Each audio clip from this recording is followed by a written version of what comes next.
Now this year, Harmony Movement is pleased to introduce the Harmony Community Educator Award. This award recognizes an individual outside of the school setting who demonstrated significant commitment to advancing equity, diversity, and social justice and community engagement activities. So this is the first year for this award, and our inaugural recipient is Farah Khan, a nationally recognized advocate and educator who has worked with many post-secondary institutions to address rape culture and sexual violence. As the inaugural coordinator for the Office of Sexual Violence Support and Education at Ryerson University, Farah works to address the barriers that survivors of sexual violence face. To present this award to Farah, we now call on Denise O'Neill Green, Assistant Vice Provost for Equity, Diversity, and Inclusion at Ryerson. Could Farah and Denise please join me?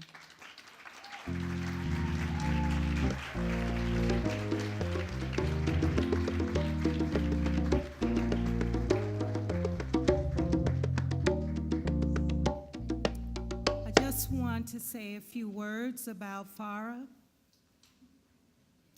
And I'm speaking on behalf of Heather Lane Vatier and Christina Sass-Korsak.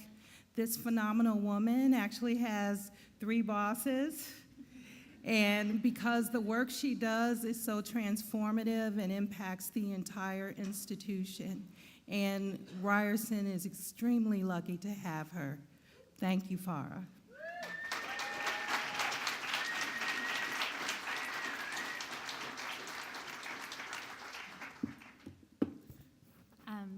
It's a little bit nerve-wracking to be the first person.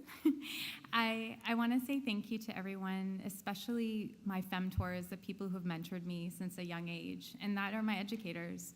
They are women that I've worked with, that I've read, that I've seen in the media, that I've heard speak at events. They are the women who have led the way and paved the path for me to talk about sexual violence in a way that tells me that it is not something to be ashamed of to be a survivor. It is something to say that is the shame of the person who harms us.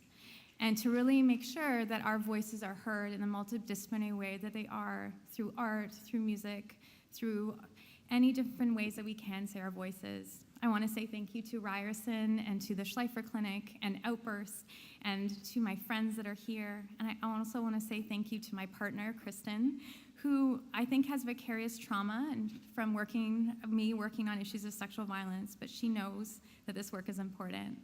And lastly, I want to say to survivors in the room that we have the right to be safe, that we have the right to be heard, and that we have the right to be believed. And if you are someone that is supporting a survivor, thank you, because what you're doing is changing the way that survivors have been told to be quiet. You are changing the way by saying that they don't have to carry this burden alone, and they have the right to be heard in a community that tells us so many times that we don't have the right to speak. So thank you so much.